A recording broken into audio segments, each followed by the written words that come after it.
सकाळची सुरुवात अशी छान अशा देवपूजेने झाली ना, छान अशी फुलं वाहिली, छान असं धूप वगैरे आणि ती जी फीलिंग येते ना, ती जी पॉझिटिव्ह फीलिंग येते ना घरामध्ये, एवढं छान वाटतं आणि तो दिवस एवढा छान जातो ना, जेव्हा अशी सकाळी सकाळी छान अशी देवपूजा झालेली असते.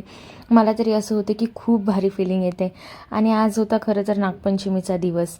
तर मी सकाळी उठून पहिले देवपूजा केली होती आणि तुम्ही पाहू शकता इथे मोदक ना, त्याचं पहिलं पाऊल घेत होते, त्याची खुशी एक वेगळीच होती.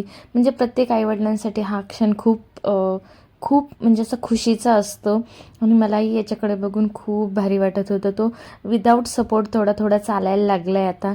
तर ही काय वेगळीच फिलिंग आहे, तुम्ही समजू शकता.